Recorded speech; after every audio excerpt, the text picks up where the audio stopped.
do all of your stuff live?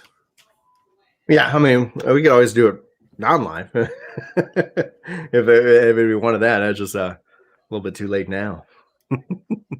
It's interesting because like I've trying to kind of figure out like what's the right like pacing and place, because I've been working on, and thanks to we had a just like a generous person in the community who like literally like tipped $500, and that covered all my podcast hosting fees. Because this software costs money that we're using here, and it's like literally just covered my cost of the podcast. So it's like, all right, shout him out. But then I've been working on getting the podcast over on Podbean, because I was on SoundCloud, and it's like Podbean is so much better for podcasts. Like it's like not even 9 day, and I'm still handling that transition. So dude, because I was about to start using StreamYard because I've noticed everyone swapped over to that. It's powerful. The only downside right now about StreamYard is that like I am on the mid tier. The next tier up is like 1080p stream quality, because right now we like I actually record it in 1080p, but the broadcast goes out in 720p, and it's like I don't really have any control over that. And it's like, but as far as a piece of software goes, like one of the great things, like I can move people around, I can dramatically resize. I can bring in like, you know, and I will, let's see here. Let me just add a stream. I can bring in like trailers, video game footage. We'll look at over here, the new We Are Vanadil site. Did you know that was coming? Just out of curiosity, because you played this discussion and that came out yesterday. Do I have the pure luck? Yeah, it was, it's lucky. So did I know something is coming? Yes. Like, because like you go and you look at interviews and you go like I read the notes, I read the devs posts, and they're working on something. And that's where I get in trouble as a content creator, because I get excited, but then I have to sit here and temper that expectation, because this is 11 we're talking about today. And I think a lot of their input is in 14. Like a lot of the focus, like if I sat down and Square Enix was like, Brian, we love your content, can you make more 14 stuff? They're like, oh, hey, I really like 11. Are you doing anything with that? We're not talking about 11 right now. You know, it's like, just shut that down. But that is how it is. Well, it's the same teams on both of them, because I'm friends with a lot of the guys behind the scenes. That's how come even when I don't cover it, they'll still call me. Yeah. And so like I know I've known something was happening with 11, but they won't tell me, and I keep going, what is happening? Why am I updating this game? Tell me what you're doing. Yeah, and that's what we'll talk about today. We're gonna explore it from the low end and the high end, because I love to get hopefully we'll get a good range, and we'll go from there. So let me kick it back to this view. And so essentially like the flow of the show for anybody kind of like coming in hanging out with us right now, is that I got a bunch of different like questions that I want to get Chris's thoughts, Invictus's thoughts on. That I'm going to get Benny's thoughts on. We're going to talk about the 20th anniversary. We'll talk about We Are Vanadil, what it means for Final Fantasy 11, and hopefully just have a really good time. I've been having Chris invited me to play on the private server, and this is I was like never done anything like this before, and I could say it's just phenomenal. It is such a wonderful experience, and it's. Anyway, we'll might as well just podcast. So I'm trying not to say much because like you're going live in a minute. All right, so we're live now. Let me see here. Let me kick it over to the. Let me change the background here because it's like, and then there's the Endwalker. Are they talking about Endwalker? No, we're not. Let's see here. Find a good piece of good Final Fantasy 11 artwork. Right there, perfect. Nice. All right, very nice. All right, I should hit record like a professional. Best podcast ever. No evidence of it. All right, here we go. Hello and welcome to Epic Loot Radio, episode 26. Joining me today is a host of incredible people, Final Fantasy 11 fans, Final Fantasy fans to the core, and honestly, some of the people I'm just thrilled to be able to call friends. Today we got Invictus. Invictus invited me to play Final Fantasy 11 on a private server, getting me out of my comfort zone a little bit, and I cannot thank him enough. But this man is a grinder. He's a machine. I can't wait. I'm going to let him talk and introduce himself in a second, especially as his, how many 75s do you have right now, dude? On the private server? Just one on the private. Still, that's more than I got. And then we also have Benny. You know him from Comicstorian Gaming, from absolutely PlayStation and Steam games as well. Benny, dude, I'll start with you, and then we'll go to Invictus. Final Fantasy 11, tell me about your experience with it. Let's dive in, and let's just talk about it. So 11 is my all-time favorite game in existence. Like everyone has that game that gets you through all the tough times in life. And for me, it was 11. I played it when it came out. I played it on a nightly basis. I went all the way to 75 on my jobs. I got almost every job to 75. I'm pretty sure I did, but I don't want to claim that just in case. You know what I mean? And I did definitely do some summoner burns for some of them, so we'll count those. You know, I even ran a Linkshell back in the day that ran every form of raiding on a nightly basis. Like my life was Final Fantasy 11. The peak of it was when I was in the military. I would go to work at 5:30 in the morning, get off of work at like 5 o'clock after all the trading and stuff like that, and then run my Linkshell for 6 hours, go to bed at midnight, and then wake up the next day. And the game was such an impactful thing to me that I met my wife on it. Like I met half the friends I still communicate with today in 2021 on that game. A chunk of them moved over to Final Fantasy 14 with me. Because I do podcasting like every 5 days a week at this point. Every time I talk about video games, it's 11. I wish things were 11. Classic 11. And then I also say there's no way in hell I have time for Classic 11 anymore. But Victus, dude, you're up, man. Hey, let's just introduce yourself. Who are you? Why do you play 11? And what did you get to 75? The floor and show is yours, sir. Yeah, Chris, Invictus. I have a Twitch. I don't really stream that much anymore, though. To be honest, I'm a full-time teacher and coach basketball and soccer, but also have a much like Benny, just a deep-rooted love for Final Fantasy 11. I grew the same way, like grew up on it when I was in high school. Almost had the opposite experience from the point where Benny like had all these amazing things come from the game. I kind of brought my amazing things. So like we had like a core group of friends that all played, that's so good. and we lived in the same neighborhood. So we would like, dude, we would land at each other's houses. We were camping King Arthur. We were getting the Japanese TODs waking up at like 2 a.m. But same, like I main Ninja on retail. This is before Abyssia. Yeah, and just loved it. Did all the content, farmed for hours. Just literally this game like shaped my love for Final Fantasy and gaming in general. I kind of branched off for a little bit in a different direction, played some SWTOR for a little bit. And then I found these Final Fantasy Classic servers. And it's just been like heaven again. Like it's so fun. I'm really enjoying it. So I'll have a little bit of a different perspective too. So that'll be cool. Yeah. Like I'm going to just put it out there. Like I am so jealous of that, like friend group experience, because I spent my time like begging for both my brother, like all my friends, like come play this game with me. And I could never get any of them. Like I was like, I was in college when the game released and I got it. I had no idea what I was doing. I believe I told you like I was a warrior and people kept telling me to evoke the mob. And I'm like, well, I don't want the mob hitting me. Like what do you like? No, we're good. Like we just, like y'all are good. I just want to hit it. And I've seen what happens in these dunes. Oh man. And then it's like the first time anyway, like we'll get into like memories of Vanadil in their regards. But one of the things I do want to ask both of you, we'll start with Invictus. What caused you to leave? Like, what was that moment in retail? And then in your case, Invictus, like, what is it about the private server that keeps you there opposed to going and playing current retail? Okay, so I enjoyed like the Crystalline Prophecies and stuff. I actually really enjoyed those expansions. And then, but when we got into like Abyssia, so I was like, oh my God, I'm getting so much EXP. I got my Nin to 99. I was getting some fun gear and I was like into it. And then I got my monk from 1 to 99 in a day. And I was like, wait, that's not why I played this game.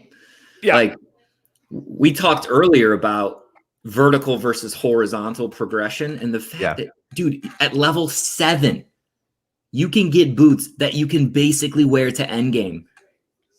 Like that was one of my favorite things. If you worked really hard, your gear mattered. Yes. They rewarded your time spent on it. Like I spent a year working on an ultimate weapon. Like the whole entire Linkshell was working on this weapon. I think they're ultimate, whatever they're called at this point. But I mean, none of them mattered. All the weapons were garbage. But I was working on it, And when I got it, I didn't feel like it was a waste of time because it mattered. They weren't going to replace this. And then they did. You know, like I spent, I think, 3 years doing Dynamis to get the Duelist Chapeau. And it was great. And then it didn't matter anymore. And that was why I officially left to 75. And when I heard that they had increased the cap, I came back. It was between deployments. So I came back briefly and my wife's like, yeah, overnight I got to 99. And I'm like, I don't want to play that. That's going to ruin it. I'm not going to feel the same enjoyment I have from that. I'm going to feel that fleeting moment I get from WoW, which is why I never stick with WoW. So. Yeah, completely agree. Yep. So, why private servers, Chris? Like, what is it about that environment that is essentially so appealing to you, especially here as we come into the 20th year of service for this game? Yeah, so it's Final Fantasy. You know, you're gonna, especially with 11, you definitely have some elitist players, but so many. I would say 80% of this private server are helpful, welcoming, and literally want you to have fun, which is amazing. Like I got in. I remember when I first started playing, a complete stranger just came up and gave me 10K. On the private server. And so ever since then, when I see someone with a question mark and I ask if they need help, I'll toss them 10,000 gil. And it's just like that, like pay it forward, like getting people, dude, I still go to Volcrum Dunes and I sit there and I'll get people their sub job items. It's just, I love that community aspect. And another thing about the private server is everything is still horizontal, right? The beauty of it is because first off, it has DDoS protection, so it's not constantly, the server's not constantly being attacked. But my second favorite thing is like, I feel like I brought like my childhood back. Oh yeah. If that makes any sense, that's just my favorite thing. That's actually really important. Somebody was talking about that the other day, in which that. And this was a content creator and who's been coming from WoW and playing 14, saying that in their case, like they feel like at least that experience, it's bringing their childhood back. Like I wasn't a WoW guy. Like I've tried. I was playing 11 at the time. The first time I quit retail for me was I was like I had the day off. I think it was a snow day. And it doesn't really snow in Texas that often. But so when it does, like you get like 1 inch of snow and the state shuts down. Like we're we're done. We're calling it. Anyway, we're off work, and I'm like, all right, I'm gonna play 11. I was on for 6 hours, and this is like I've learned so much from playing private of what I made mistakes in the back in the day. But I was a white mage, and I couldn't get a party at all. Like there was nobody recruiting, nobody there was just nothing because there was no level sync. So everybody was who was on. Was either too high and they didn't have anything in the range and that wasn't anything they were looking for. So I ended up spending 6 hours and I was I looked at the whole day and I was I just sat in Juno shouting for party all day. I'm out, And then they brought in level sync and I was I'm in. And that's one of the things I really have enjoyed about the private servers is that it isn't necessarily like treasures. It's wings. So the private server we've been playing on is Wings of the Goddess era. So you have level syncs, you have some books. So there's definitely an increased experience, ability with the game itself. But that doesn't, and what I haven't seen is that ruin that experience. So I've seen people come into my comment section though and saying that's not classic. That's not Final Fantasy classic. That's not, so in that regards, do you feel with books and increased experience gains through rings and things like that hurts your overall experience because or is there a balance? Because obviously 1 to 99 in a couple of hours that negates all the hard work that people put in for each level fought for. I think you have to be very hardcore to have a problem with that because to me, there's a big difference between classic and quality of life, right? Just because that's how the game started out didn't mean that was the best thing. Okay. The Wings of the Goddess era brought the pages. First off, you're only allowed to do a 1 page a day. So it's not you can spam pages like you could back then. They don't allow that. Yeah. So no, absolutely not, man. To me, the grind is the fact that I know for almost everything I do in this game on this server, on the Wing server, I need help. I need my friends. I need my Linkshell. I need someone. And to me, that is classic. It's that camaraderie aspect where you can't do anything by yourself. I'll agree with you 100% about that, because that's my biggest problem with current day MMOs and current day multiplayer experiences. What I mean, the grind is the grind, and I have the mindset I can do the grind. But I will say the first job I got to 75 took like 2 years, and that should not be the case. It shouldn't be I get a quarter of a level every day that I get on, because I didn't go crazy about it until I had a 75 job, which was Dark Knight. So, immediately I had to go level something else to actually get into a group. But what I miss about classic Final Fantasy is two core things. One of which I'm sure we'll get into, but like how they basically, your time wasn't wasted, because if you spend all the time, you got something. But what you just said, camaraderie. Whenever I get into, like, a big problem that I have with my WoW groups that I've tried to get into, and a big problem that I've had with my Final Fantasy 14 groups that I tried to get into, and in my Destiny raid groups, everyone has a me mindset, because you don't need anybody. You don't need to be friendly. You don't have to be, I don't have to help this guy get his stuff, because he can just do it alone. And then he doesn't have to help me because I can do it alone. You can party finder or matchmaking or quick match almost every piece of content in all of these games. They're structured where you don't even have to say hello, and you should be able to complete it. And my question has always been, why play these games solo? Because there are 10 times better solo experience narrative games if I'm going to play an MMO by myself. So for me, I've always structured around the people that are from that classic mindset of a camaraderie, where it's like, yes, I know you can go do the Destiny raid alone, but I also know you're going to be there on Friday helping me accomplish it, regardless of what you did. And the same thing in Final Fantasy 14. I have my friends that I know, regardless of what they did throughout the week, they will be there helping me. Just like the moment they ask me, I will be there helping them, because it's a team effort. I mean, like I said, I've been in the military, and one thing I miss about being in the military, and I think kind of carried over, is it was that squad camaraderie element. Like, it's a team. We know everyone has each other's back. And that was one of the strongest things about 11. You did not make a bad name for yourself because you couldn't even transfer. So if the server knew you were a trash player because of your attitude, you just didn't even get talked to. Like, but now on 14, just change your name and server, and that's that. That's whatever. You're done. It's over. Well, that's one of the weaknesses of matchmaking. And I look at this in terms of like value when I look at my life, right? Like, a lot of events have changed in the course of the time when I was playing Final Fantasy 11 back in the day, and then to now. Obviously, like in this case, like, like I've got responsibilities, I've got family, I've got, jobs, I got things and places that I have to be that, like I think I was like, I didn't play 11, with Chris for like a week. And it's like, all right, I'm back. I got to put a couple hours in today. But I think with me, like, I jump in and I experience the game, and it just feels good. Like, it just immediately feels right.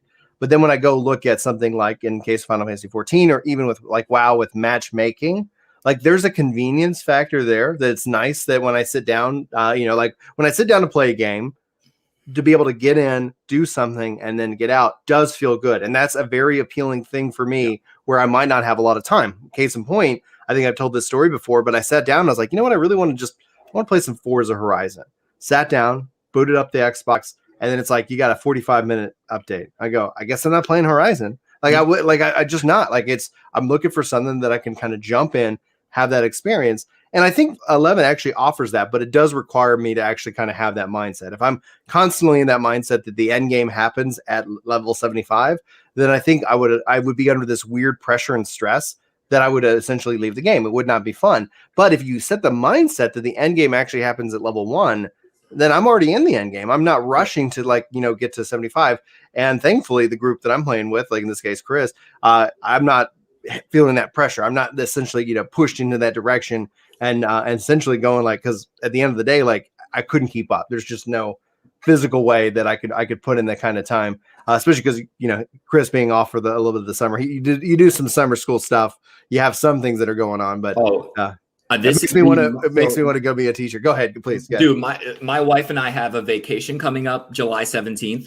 Yeah. But like, that's it. Like, until school starts this month, now that summer school's over, is the month of FF11 for for Mr. Blevins over here, dude. I love that, dude. I love that. I wish I had that mindset anymore. I've noticed with the way gaming has gone, which is why I said, like, I don't think I could get into 11 Classic anymore. Very rarely can I sit and play a game past like 3 hours. Like, I don't know if it's just my attention span, if it's all the amount of stuff I work on or everything. 3 hours into almost any game. Now, luckily at 14, I get the entire Savage tier down. I'll then get the entire 24-man Alliance down. I'll then get like the entire Roulette down in that time frame. Yeah. Which is why I said, as much as I miss 11, I don't think I could do 11 properly anymore. And I wouldn't want to go into it and play 2 hours.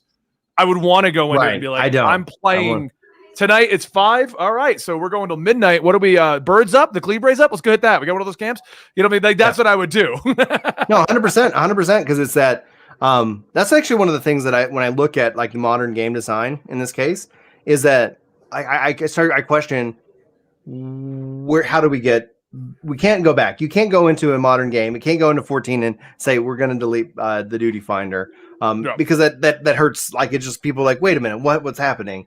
However, I go like, what can they do? And I often wonder, like, from a technology perspective, what did the game designers need to bring in to kind of bring some of that community back, right? And one of the only idea that I came up with is that I was running Crystal Tower, and it's fun. I'm just doing relic stuff, just kind of like I'm there. It's not hard. It's not challenging. So you kind of sit back, and it's kind of fun for me to stream that because I can sit back and talk to people in chat.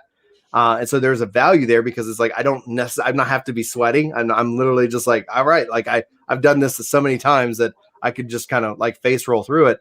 But one of the things I was like, what if I played with these guys before?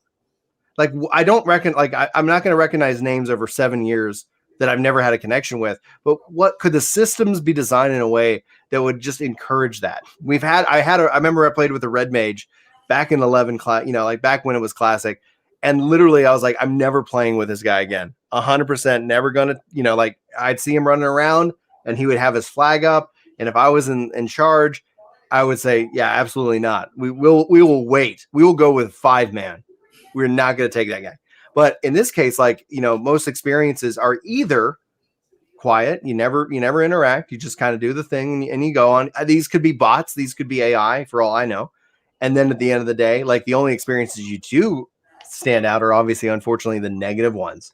The ones that really just go like mother of pearls. Like that was a bad experience. My wife got into an altercation with some guy online and it drove her out of the game. And it was like, and he was just yelling at her in all caps in chat. And this is before it was easier to report, before Square Enix made policy changes, because she was playing a monk. He was on a black mage and he wanted to roll on a monk drop that my wife actually needed. And she rolled on it. And guess what? She won it because she was playing the job that the piece of gear dropped on. And then he just like went on this tirade. I said that I needed that at the beginning of this thing. And I'm like, man, like, dude, you got to chill out. Mm-hmm. And the thing is that's what you get when you roll the dice. I think everybody likes the experience when they roll the dice and they get a player that's like playing like them. Let's get this done as quickly as possible so I can do the rest of my gaming chores, so I can do the 10% of the game that I like. Yeah. And it's like, that's unfortunate. Go ahead. Well, that kind of environment, because my wife also, she doesn't play MMOs nowadays. She only plays 14 with me. And because after 11, she tried getting into WoW and she got lambasted in a dungeon trying to be a paladin. Yeah. They just tore into her, and she's like, "I'm not doing this." I'm not, because that was with like the duty finder. I forget what they call it there, but you just randomly roll into a dungeon. So I get exactly what you're saying, but that's also why I personally have just built up my little friend group of people who are like-minded. So, because I agree with you on that, and that's why I don't like matchmaking. I'm not a fan of duty finder, party finder. Anybody's like, "Well, why don't you just jump into party finder to get it done?" Because I'll just wait for my friends, because then I don't have to argue and I have fun. Like the fun is the core point here. So, Chris, I'm going to go ask you a question. What does 20 years of Final Fantasy 11 mean to you? What? I didn't give you all questions before, and I've written them down. All right, so I'll say memories. Like I've got a few stories, man. And then just like kind of what Benny said, friendships, heartbreak, triumph, dude. Every feeling you could feel, I have felt in FF11, except for love. like I had love. We're good. Yeah, and Benny found his wife from the game. So Yeah. Like, I mean, I guess I love my friends. So, there you go. Have you made friends from 11 though, right? Because it's like it sounded like you had a group. Eric. Okay, yeah. Eric. Depending on a later question, I'll bring Eric up again. But met Eric on Nosomi, which was the first private server we joined. And we got close. He ended up going to Omaha to visit his family, and I was visiting my family in Omaha at the same time. We met up and had a beer. And so, yeah, not only have I brought friends in to play with me, but now, yes, I also have made friends as well. It's just the things you do in this game. Dude, okay, I log in, right? I have 30. I need Paladin. And I have no one. We all started at the same time, Benny. So, like, imagine us all being as useless as each other. That's the best, though. That's the best experience. Yeah, because no one's going to carry you. So we start at level 1. We're all together on Wings, which is I'm talking about the new private server now. Yeah. And we're useless. I'm selling earth crystals, dude. Like, I need, you know what I mean? So I remember those days. And just so for people who don't know, earth crystals are like super cheap. They just drop all the time. So it's just get rid of it. Yeah. I'm like, I need Paladin because I'm our 75 Paladin now. But like right when I started, I'm like, I need Paladin. I need help. Because if I walk into Devoy, I'm going to get eaten. Yeah. And this guy, Vashrin, goes, I'll take you. Just volunteers, right? Yeah.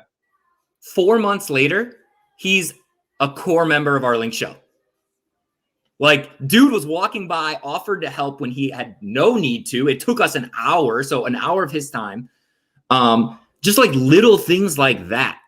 Like helping someone is kind of a big deal in 11 because there's often a walk, there's aggro. This game is ruthless. And then if you wipe, you have to go back. So just a lot of good stories. It's wiping. I remember a very particular time, very similar to that. Like, I was building my Linkshell. The time I decided, because I've always been the person that if I want something, I'm going to get it. If I have to build an entire army of people to do Dynamis to get the duelist chapeau, I will.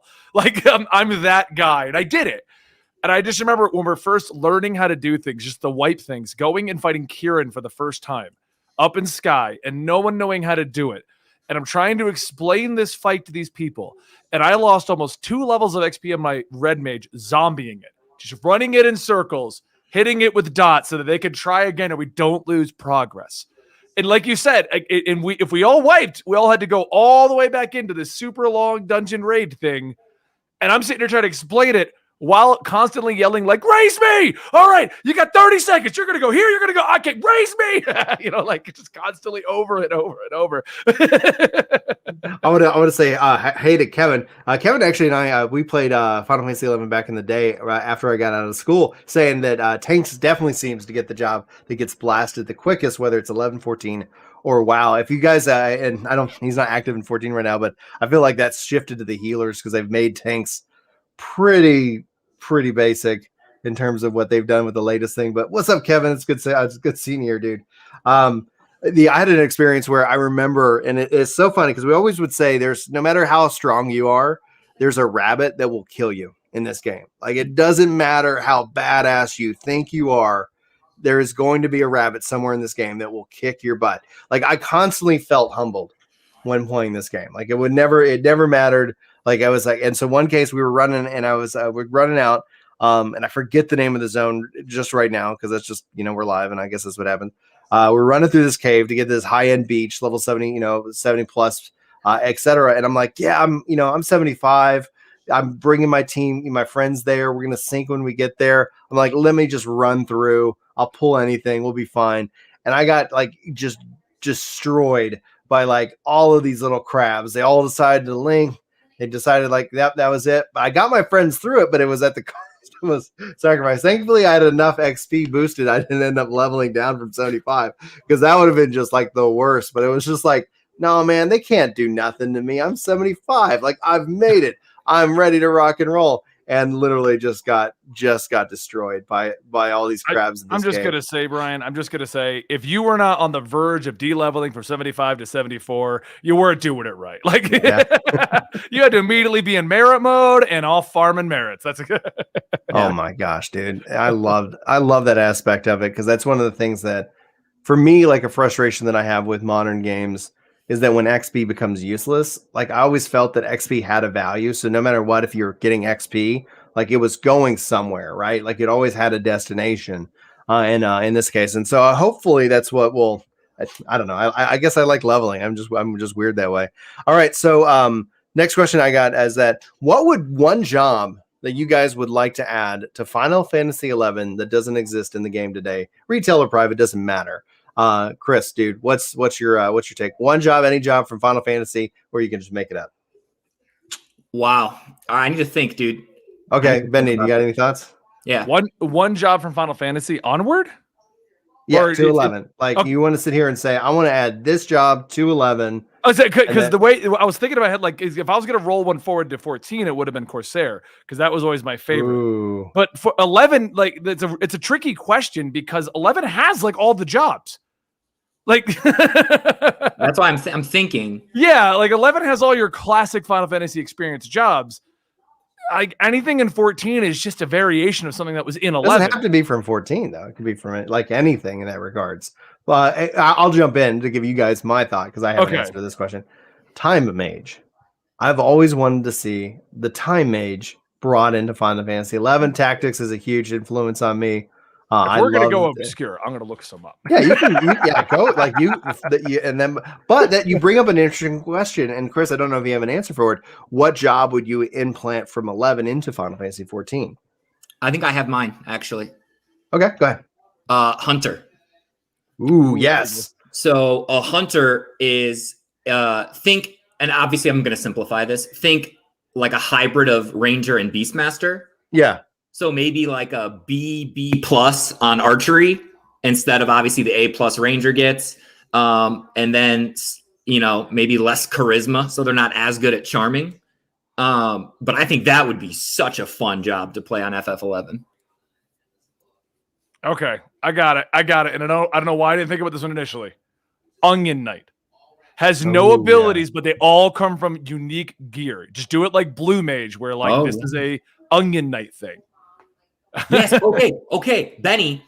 And it's horizontal too, right? Yeah. So you're fighting crawlers, and as long as you're on this job, you've got a 20 to 30% chance of getting a gear drop from that crawler for that crawler. Yes. There you go. Love that. We just get another Blue Mage style job. Dude, I love that. I loved how they did the Blue Mage. One of the things that's powerful about it is that, like, I felt like you could build the Blue Mage into any kind of role to fit any kind of role for your party that you wanted.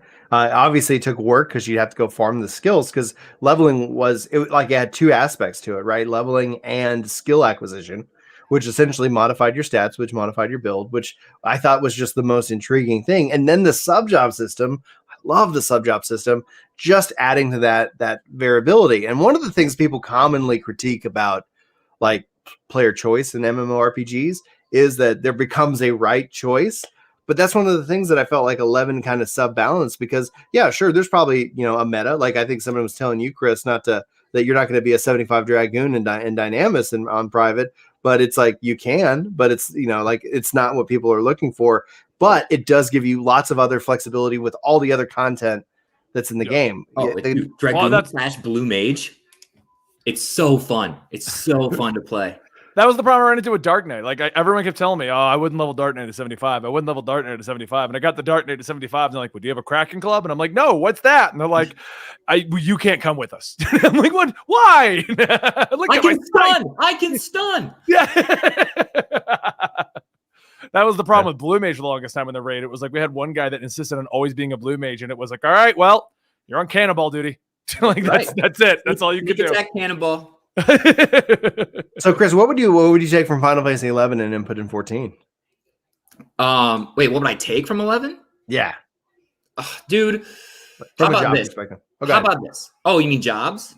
Yeah, we'll start there, but we can expand on it any which way you want. So I've played, I've played 14 for 4 months, maybe total, like in its career to play through some of the storylines. Yeah. But I did not talk to a single person. Thank you. That's the problem. So here's what I would do. I don't know how to do this, right? Because I'm, whatever. I would incentivize. So keep Duty Finder. Because like you said, Brian, there are people that need the convenience. Yeah. Okay.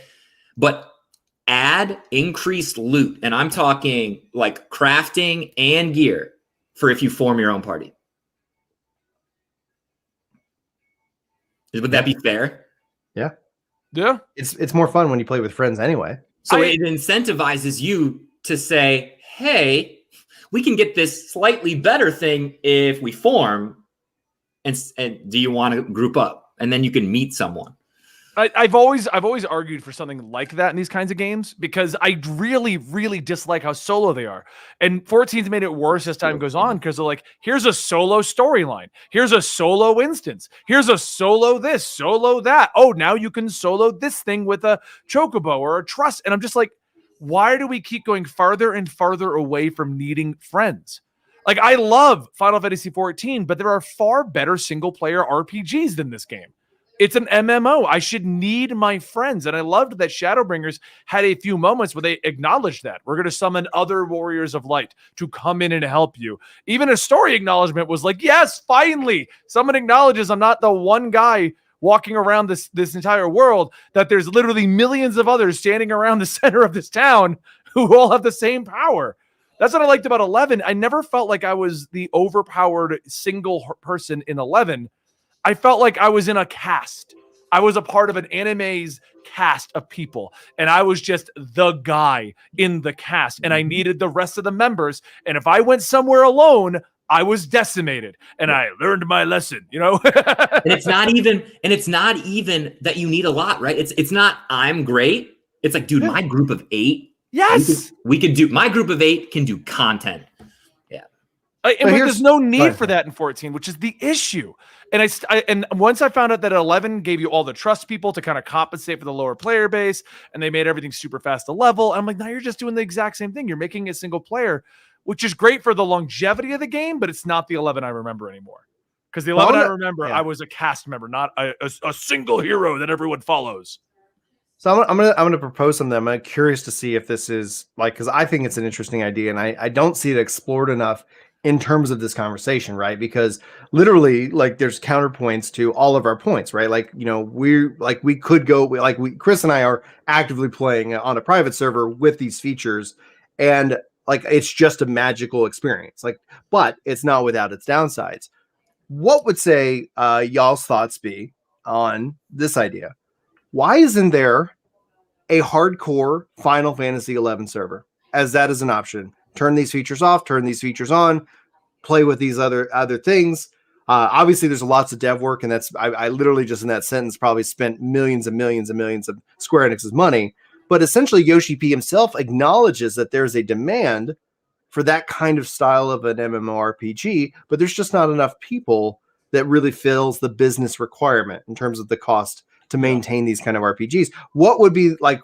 Would you play on a hardcore Final Fantasy 11 server with those kind of classic rules? Yeah, maybe we'll keep Party Finder so you can be out and about and you can see people listing things that people are doing. But it's retail, but retail, but okay.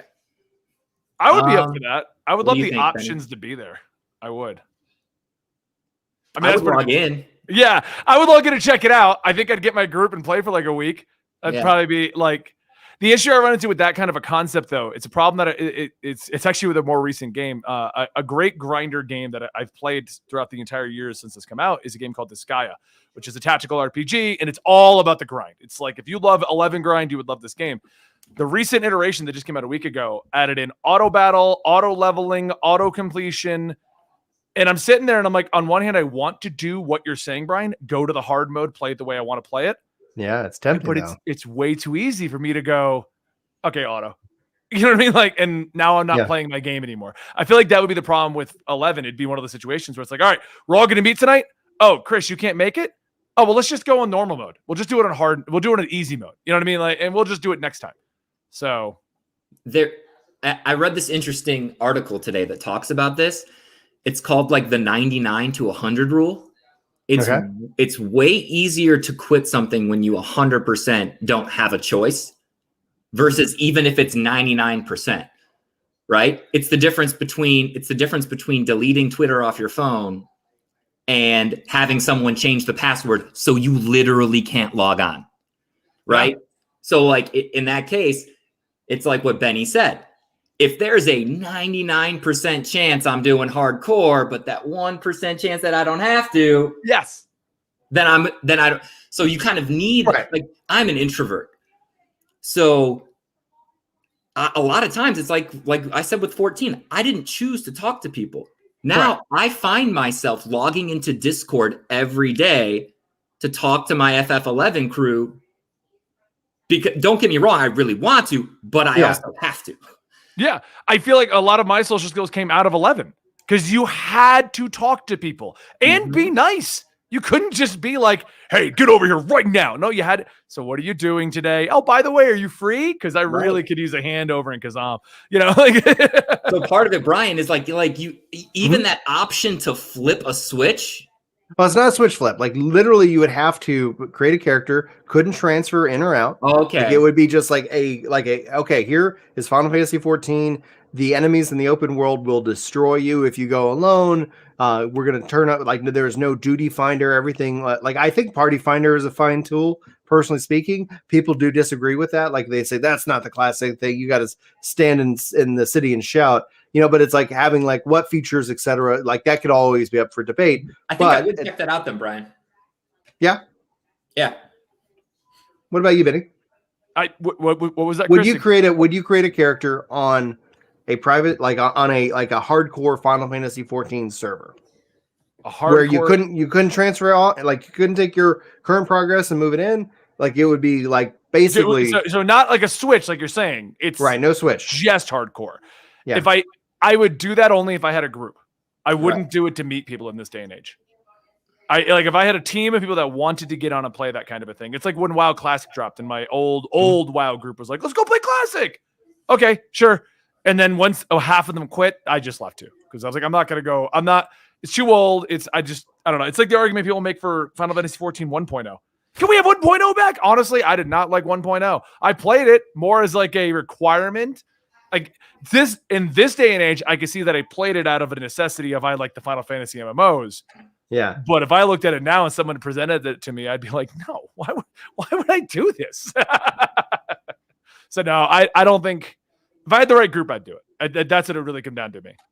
Patrick asks, real question, do MMO devs care that their communities form via third-party apps like Discord instead of through tools provided in-game? What do you guys think? So I have 2 points. I have 2 thoughts on that. Yeah. One, I think it's like a double-edged sword, right? Because if you've got your crew, then using Discord is super fine. Yeah. Because, but that might alienate new people from entering your crew. And I think that's the double-edged part. Because it would be kind of cool if there were, but also, there's so much freaking like moderation that would have to happen if you had like voice comms in an MMO. Do you know how like bad that could be? Could you imagine open mic? We're getting canceled tonight, boys. I'm just picturing open mic going through Limsa. Just yeah. So I don't think it's a bad thing that Discord. I think Discord is more good than it is bad for these games. I want to see more API integrations. I'd like to see more API integrations in terms of that, because one of the things is that like right now, if like, hey, are my friends playing? To find out, I have to go like into the game, or like if I'm in Discord and I obviously see people playing, I would love to see like more games actually have that connection. So it would say, hey, but I see that, like Chris, he just signed in on 11, and that Chris is like, could literally in game chat, let me just, hey guys, boom. And then I could opt in via settings to say, yeah, push that to my phone. Like I'm sitting downstairs, not doing anything. It's, oh, Chris just got, he just got the Leaping Lizzie boots. Dude, congrats, man. Like I could still be a part of that. Like we're in such a connected world that I think the next evolution of that is how do we like continue to integrate these games into our lives and our social structure so that we could still feel a part of that community, whether we are actively in the game or not. And then it'd be awesome to be like, oh, let me check my auction house stuff. Let me just, it's like it can easily like spiral out of control where all of a sudden you're like, I'm just playing this game on my phone now. I don't know. I think phones could run Final Fantasy 11, but we almost saw that. It almost happened. Yeah. So I got a question for the two of you then related to this topic about friends versus classic servers versus meeting people. Mm-hmm. A lot of times if you look on like Twitter and things like that, whenever any game announces a multiplayer update that involves solo play or team play, like you have to find this or you have to do this, you always see a lot of comments coming by with, well, some of us just don't have friends. Do you think that, because I feel like stuff like Party Finder, well, not Party Finder. I actually agree with you. Party Finder is a good fix because I don't want to have to go stand in town to shout. I'd rather Party Finder and go do something. Yeah. But like matchmaking, because everything Duty Finder and all that's all matchmaking. Do you think that matchmaking accommodates to the people who don't want? Because it's one thing to not have friends. It's another thing to not want to make friends when you're playing a multiplayer game. And I think that's where the distinction comes in. Do you think that things like the Duty Finders and stuff encourage never making friends, like what happened with you, Chris, where you just never, because at no point do you ever go, hey, this guy was pretty good and helpful, I should get to know him better. No, you just go, well, who's the next tank I'm getting? Like I got it, Benny. Okay. Final Fantasy 14 friendship orientation room. Okay. All right. Hey, I just started. I have no friends. Oh my God, the friendship orientation Moogle. Yeah. I click on them. I go in a room with other people that clicked on them. You icebreakers? Dude, they're serving beers. We're getting to know. It's cocktail hour. That's actually not a terrible idea at all. I mean, got some bunny girls dancing on stage. It's like the Triple Triad Battle Hall. I've met a few people doing the Triple Triad Battle Hall that just want to play cards because, hey, we're all going to go to a spot or this is what we want to do. Right. I love that. Like, yeah, it's a social gathering. Hey, are you looking for friends to actually get to know, not just shout, looking for Linkshell and then never talk to them? I think that'd be cool. I think that there's a software solution that the games could evolve that I'd love to see. Like at my example where I was running Crystal Tower, like I don't know if I've run this content with these people before. I think there should be some kind of passive like reputation system that essentially comes from playing together, right? So you play with that tank. Well, imagine if you've actually played with them 10 times across all different kinds of content. Maybe you didn't have a bad experience, but it turns out like Gears of War 5 actually does this. Like you have a friendship level that as it levels up, there's a little passive bonuses that for you. So all of a sudden there's an incentive to say, dude, we're level 3. Like we're going to get a little extra loot. We're going to get a little extra experience. Like we obviously play it. Do it like like minor stat buffs. Yeah. 1% attack, 2% attack. Well, then essentially I'm going to be your friend because I'm not playing with anybody but my friends. Yeah, I got to go level our friendship level. I think Persona also solved this problem. But essentially, like there's ways that I think that I know this is just a just an idea that I'm talking about. So I'm sure there could always be somebody in the comments saying like, well, that would break this, and like somebody likes to we always get the nitpickers, and I'm a nitpicker. Like, oh yeah, have you thought about X, Y, and Z? But when I'm talking about is that like, yeah, what if like, oh, I've actually run this content with this person before. Maybe I reach out, like just as a kind of that passive. You don't have to, but you need to. But the other side of the question and kind of an underlying theme of something that's also changed in the course of the last 20 years from 11 and even before with that is also content creation, content creators being a face or one of many faces in that community itself, right? Like Benny, you create content. Invictus, you create content as well occasionally. I don't want to force you. Like he streams and it's like he's got a great community. Brian, I had like a 5-year run.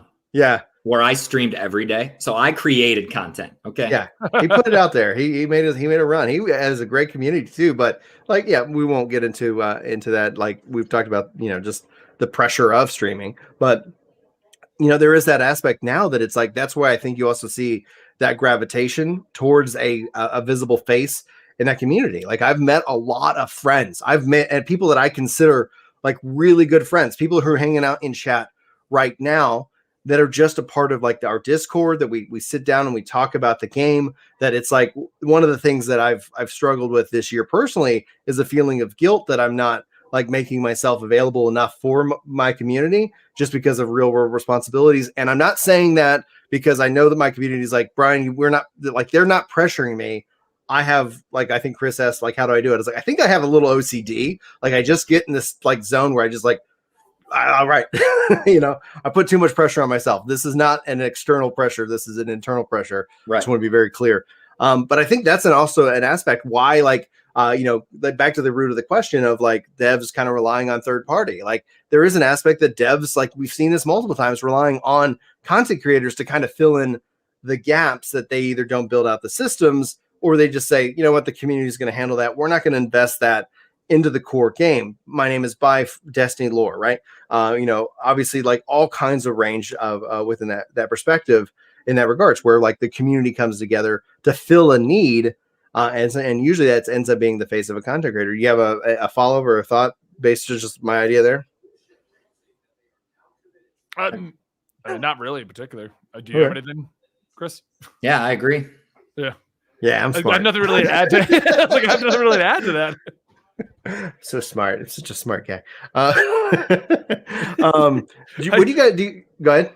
I was going to say, it's funny to see you be like, oh, I thought we were going to talk about that for a minute. Okay, cool. All right. That's what we do. It's a conversational podcast. Should Square Enix officially support private classic servers? I mean, not private servers in this case. They would actually be Square Enix servers.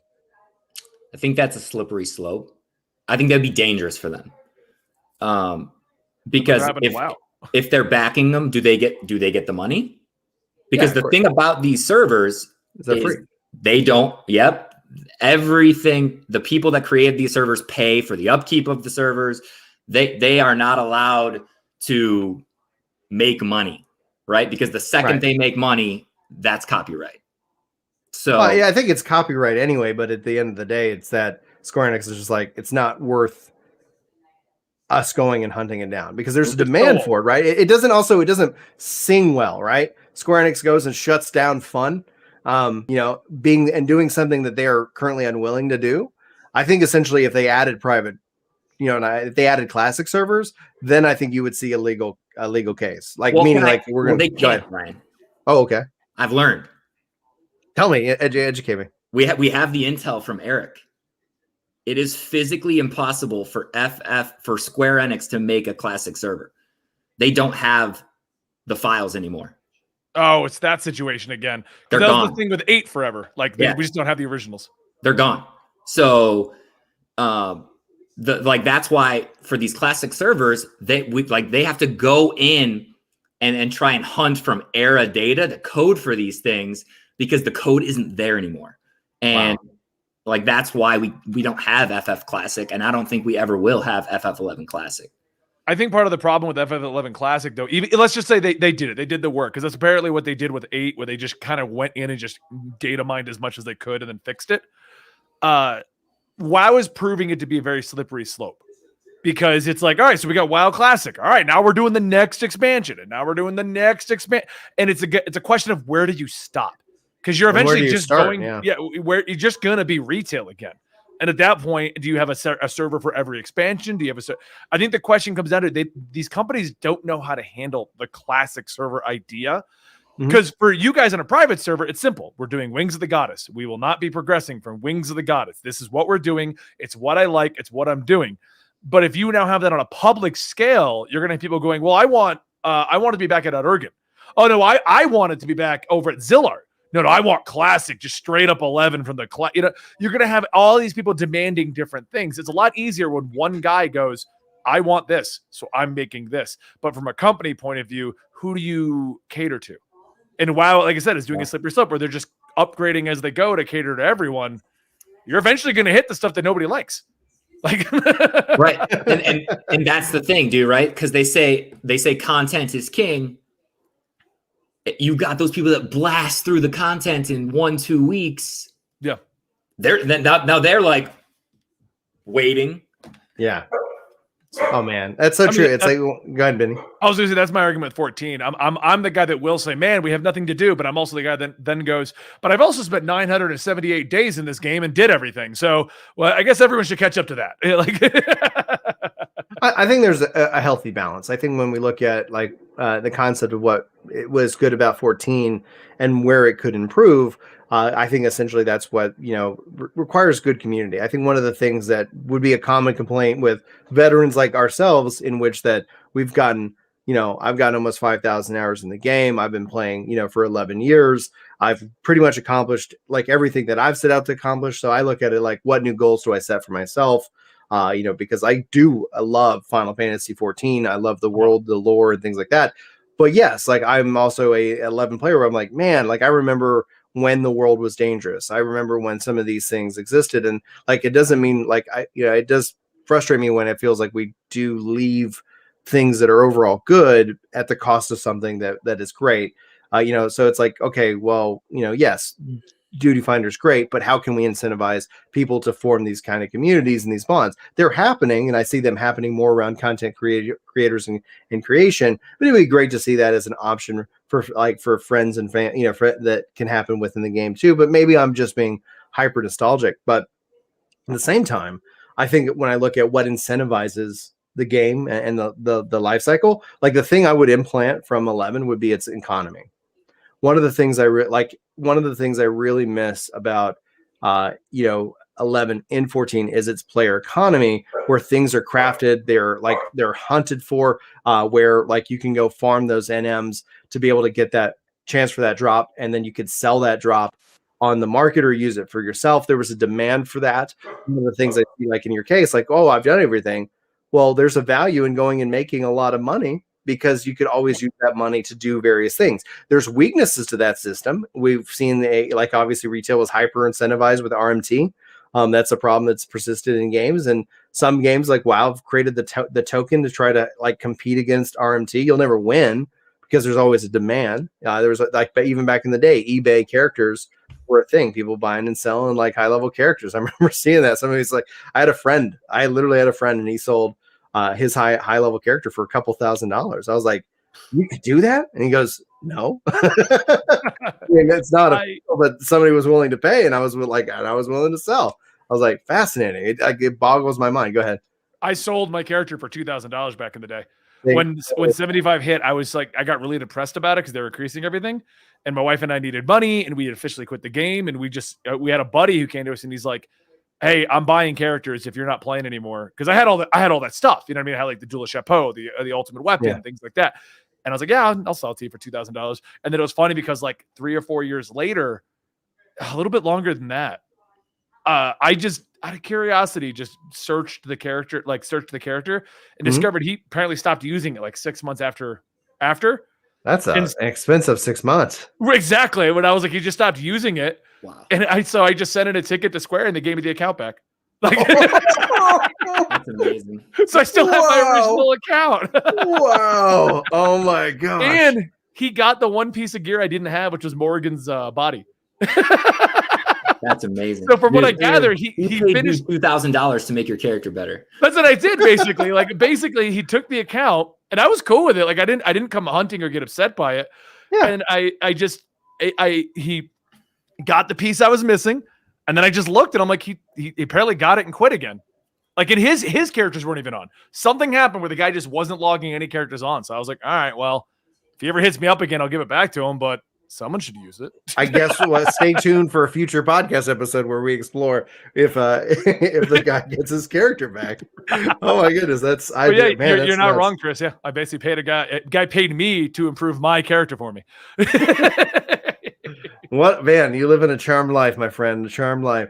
As we draw to the kind of the end of the show, we really didn't get into the We Are Vanadil stuff because I know we have a hard stop with you, Benny. So it's that at the end of the day, guys, if you haven't seen, Square Enix has launched We Are Vanadil. They've been working on something quote unquote big, and it really hurts my heart when I like, because they said the word big, and in my mind, I'm like, I'm trying to keep expectations in the dirt. So high and low. Go ahead. Yeah, I'm sorry. Go ahead. I didn't mean to interrupt you. It literally is the question. Like, okay, you already know it. I was just going to jump in real quick just to be like, the only thing I really, really want this to be a revamp of the client. I want it to work perfectly with current computer systems, because even with their current version, I have to remap things and get additional programs to get a controller to work properly, and the commands are all weird, and it's just all over the place. And like, I just get excited at the idea of them fixing the client so that it like works better. and just update the resolution and basic things. You know, I'm not just basic maintenance. You know, every time I bring it up, I always get told by the community team, like, we fixed it. You can download it on Windows. When I'm like, but it's still clunky as all hell. And I still got to go through Play Online. Like, just let me boot the game up. Yeah, that's one of the nice things about the private servers is like, it's so easy. Like, it's so easy. You have people also you have also people enhancing, like you guys are like, you're running the HD pack, right, Chris? Nope. Oh, you're not, but your brother is. Yeah, I'm classic, baby. Yeah, but it still looks beautiful. Like, it's like people are enhancing, like smoothing out the textures, doing all kinds of things with the game. There is a passion and a community that's driven behind it. So, like, what would you want, Chris? Like low end, high end, like in the dirt. Like, what do you want to see from Square Enix next year? So Benny first off, Eric, right? Because Eric's the one that came to me and told me that they don't have the files. Yeah. To make a classic server. So that is out of my head now. Especially after what Benny said too. You know, I think he's right. I think that their classic servers are a slippery slope where it's like, well, then how far do we take the content? You're going to piss off someone. So my number one is, I call it retail nostalgia. All right. Like, give me things that I can buy that remind me of the awesome times I've had in Final Fantasy. So it already looks like they're doing things with like the artwork and stuff. I would love another musical collection. Oh, yes. Like, so I know they've done piano. Oh, hell yeah. They've done like Sanctuary of Zeta. They've done East Rom Fair. Dude, I would love just an orchestrated FF11 soundtrack, like all in one spot. I think any of those things, right? Any of those fans. So give me nostalgia, give me fan service, and I'm in. At my wedding, we had someone sing the Sanctuary Zeta song. We had like because where we met, and she just picked her fair. Is that or Lou Fest Medals? Both of those played at different points, but one of them was good though. Yeah, both of those, because we did our in-game wedding because you couldn't book one; it was impossible. So we just had like a whole friend thing at Lou Fest Medals, and then that one is Zeta were two songs she had playing during the wedding. It was hilarious because her entire family was like, "What video game song? What is this?" They're beautiful. Yeah. Oh, dude, it's amazing. I tweeted out Chris, like message as I was taking Maddie to school, and it's like we listened to the Final Fantasy 11, orchestrated, soundtrack sometimes when I take her to school, and it's just great. Like it just takes me back. Like, it is a nostalgia drug for sure. And even like when I'm having a bad day, like I'll boot up either Zeta, or I'll most likely my go-to song is Selbina. I don't know why, but it's Selbina, hands down. If I'm feeling a little down or blue or tired or just worn out, dude, like that song just cheers me up. And in fact, it's dude, it's bustling. Oh, it's bustling. Absolutely, man. And then it's a nice respite, especially when you're in the dunes and you're running for your life. It's like, oh God, I gotta go. And then you hear that music and you're in the lights come up in the zone and you're not dead. And you're like, yes. Right.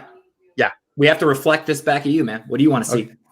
On the low end, I mean, I would love to see them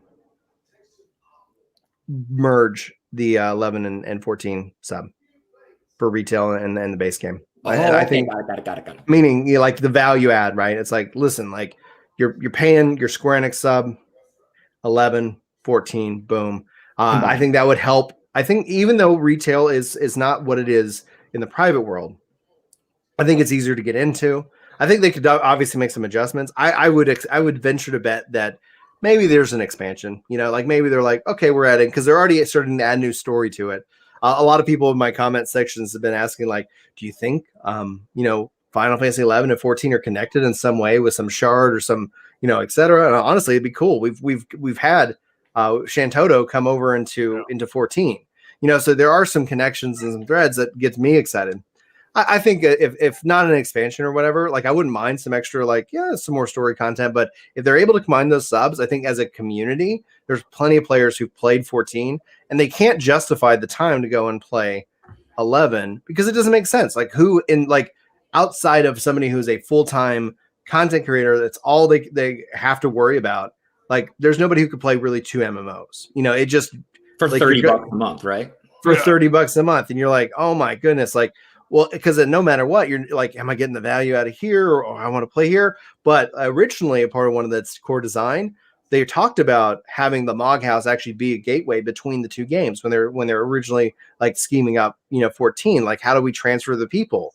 One of the things that people have really found out with these like ingrained games, even if they made like World of Warcraft 2, like it'd be really difficult to get people to move over if there wasn't a connective thread in that. And Blizzard, whether like they're struggling with classic servers or not, the fact that it's still one sub that covers that, like I think that's a smart play because that removes a financial barrier, especially to the model. But the fact that retail is still a sub-based game, it just like I think that's a wall. I think that's a barrier. But people are more than willing to check it out because like one of the things I was talking about with Ty Chris, like just like last week, literally he didn't know, but when he started playing originally, there was a rush. Like Square Enix physically ran out of free trial keys. They only have so many free trial keys for retail that they can hand out every month. And like there was a rush because there was an interest, but there's these walls. And so they break down those walls. I think that'd be really exciting because I would love for people to experience this thing that I love so much. And even if it's not for them, I'm not going to be hurt by that fact because I'm an adult. And if you don't like the game I like, that all right, whatever. I'll move on. High end, if they did anything with Unreal, I would just lose it. I would lose it if they sit here and says, here's the next 20 years, guys. Because they were working already on the game in Unreal. Like, let's just be honest. Like, and this is where, like, this is not happening. Let's not, anybody listening, like, this is just for fun. This is Brian's, wet dream wish here. But they were working on with it in Unreal. Like, it's like they have Final Fantasy 11 in Unreal, and it works. They whatever their models, whatever their business isn't right, but like they paid for that development, pick that up, which it ended a couple years ago. Maybe they were to pick that up and say, boom, welcome back, welcome home. So big boy graphical overhaul, dude. Yeah. Big boy graphical overhaul, man. But you keep the core aspect of what made the game great. But then essentially, like when it comes down to it, yeah, dude, I might log in to check that out. I think everybody would, even if it was just something to experience. I want to add to that what they could do to really just amp it up. That we have a launcher for Final Fantasy 14 that tells you all kinds of stuff. Why can't we have both Final Fantasies? Get rid of play online, get rid of that barrier, and just have the launcher be how we get into it. That's exactly 100%. I guarantee I'd log in more often to actually check it out because I've logged into retail occasionally, and then I just sit there in front of where am I right now? I'm in Windurst, standing in front of the Mog Homes, and I'm level 76. And I'm like, I don't know what to do. And I pick up the controller and I'm like, the controls all feel weird. And then I go to the keyboard. I'm like, this doesn't work with this. But let me melt your mind right now. Like, let me just put it all out there. You get that launcher, whether it's Unreal or not, right? But like, imagine that merging of what the account means. Right. People who are like, oh, I have nothing to do in 14 right now. What if you logged in to your 11 character and you could literally talk to me while I was playing 14? I could literally see like, oh, I see that you're in 11 right now. We can chat. Oh, Benny's like, oh, I need some help in the dunes. Well, I'm not doing anything right now. Pop right over. Like if it's an account, like if you had that cohesive tissue, I think essentially what happens, this is just my theory, a game theory, is that with this connectiveness that is in the game, because if it existed, when somebody was like, you know what, like, yeah, take a break. Why take a break from Square? Like you could literally go into their entire catalog, right? But like imagine it's like, all right, cool, you cleared all the raids, you've got all your loot. You know what? Yeah, just like you're literally back in Vanadil doing your stuff. And then essentially, like I think that would be really exciting because it is such a different experience. Don't make 11 14, don't make 14 11. Have them exist as what are their strengths, but connect them together for the community so that literally it's like, cool, yeah, I'm just doing this. That's a really good idea, Brian. But that's just my thought. But guys, have any final thoughts before we wrap up? I know, Benny, I want to make sure we get you off to your next I have another podcast to go to. Why don't you plug what you're working on, dude? Absolute PlayStation Stream Games. I mean, a lot of people know me from the Comicstorian channel and brand and all that stuff, but I pretty much moved on to try and make new projects, which includes an entire channel based on video game discussions, lore, and basically just that, discussions and lore, news. We just go through it, kind of a more podcast format, and then we just go deep diving into a lot of lore for video games. You can find that over at Absolutely PlayStation and Steam Gamers. It's our new gaming arm I'm trying to push. But other than that, I'm Benny, Comicstorian. That's me. And All right, Chris. I do everything but Twitch, really. You can find me on Twitch, but I don't like it. Occasionally. I have the same kind of model. Like when I can be scheduled, I'm on Twitch. Like, guys, all right, here I'm gonna be, Monday night this time. Cool. When it's not, when I can't be scheduled, I'm just gonna be on YouTube for a little bit, just hang out and whatnot. Chris, I teacher, awesome guy. I really appreciate our friendship, but I don't know if you want to plug anything, but plug away, man. I actually have something coming up, Brian. Yeah. Yeah, you ready for this? Yes. All right. Be nice to each other, guys. Good advice. Delete Twitter from your phones. It's a really good thing. All right, guys, that's going to be it for the show. Thanks for all those who've tuned in live and hung out with us. And thank y'all for your comments. It's been fun to read y'all's thoughts to all of this. But this has been Epic Loot Radio, the show that is focused around MMORPGs, RPGs, multiplayer, and so much more. I really appreciate y'all being here. And thank you so much for the support. But until next time, have a fantastic week, and we'll see you soon. But cool. I was going to say, I love your transition. That whole thing sliding back. Thank you very much. Yeah, it looks That's really cool. good. Thank you. Actually, I just I need to update some of it in After Effects, and because I'm gonna make the clips like really related to the topic, so that way it's like I can have a like Final Fantasy 11 one. Next week we'll have a New World podcast. Still, the list of things that I need to do is longer than the time that I have to do them. But guys, we're gonna hit end broadcast. Thanks so much for being.